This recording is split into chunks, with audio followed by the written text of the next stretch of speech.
L'État nous demande de participer au financement de sa course vers l'armement par le biais d'un fonds d'investissement géré par Bpifrance. Il faut au minimum verser 500 € pour soutenir l'industrie militaire française, avec une collecte visée de plus de 450 millions d'euros. Officiellement, c'est un élan patriotique pour booster l'économie de l'armement face aux tensions géopolitiques actuelles.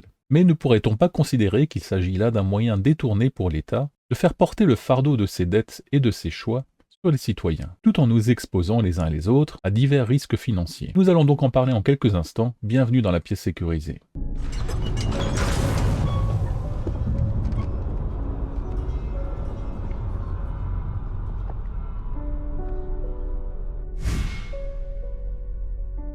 Alors je précise que je ne suis pas un conseil en investissement et que ce contenu est donc une réflexion critique et non pas une recommandation. À vous de faire vos propres choix, de vous faire conseiller, mais dans tous les cas, ouvrez les yeux avant de signer quoi que ce soit. Alors plusieurs articles intéressants voient le jour, je vous mets le lien de celui-ci en description. Alors ce fonds va donc soutenir diverses entreprises liées à l'industrie de l'armement. Il faudra une mise minimale de 500 € et ce capital sera bloqué pendant 5 ans. Alors ce qui est important de garder en mémoire, c'est que pour l'instant, il n'y a aucune garantie sur le capital ni sur le rendement, ce qui introduit donc un risque de perte totale ou partielle.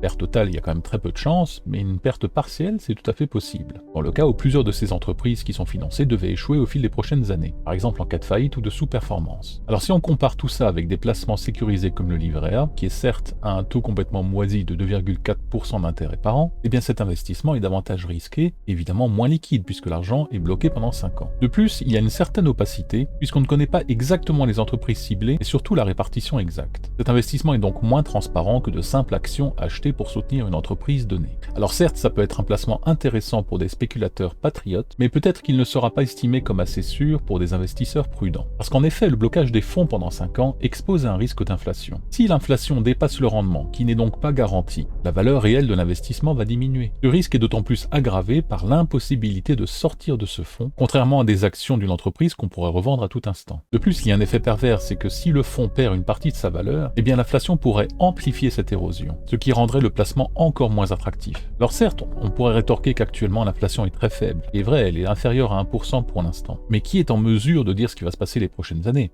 Si vous regardez les dernières années, par exemple, on en est quasiment au seuil entre 2020 et 2021. Vous voyez, en 2-3 ans, ça peut être une catastrophe.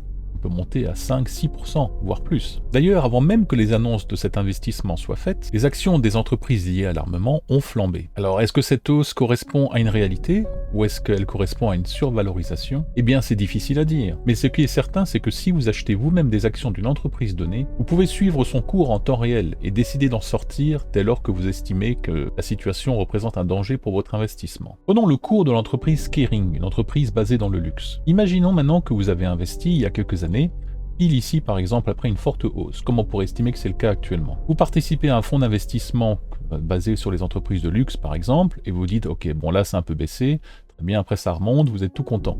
Là on est 3 ans après, et vous dites ah ben c'est cool, la valeur est super intéressante, j'ai envie de revendre. Ben non, vous pouvez pas, vous êtes bloqué 5 ans. Et donc si on continue et qu'on pousse 3 ans après, vous revenez à un niveau qui est inférieur au point de départ. Donc ce n'est qu'un exemple, c'est pas parce qu'il y a un exemple que ça va se reproduire comme ça pour d'autres entreprises. Mais 5 ans c'est long, l'entreprise a largement le temps de surperformer, puis après de voir son cours de nouveau baisser et revenir peut-être à son point initial. Parce que qu'est-ce qui va se passer d'ici là?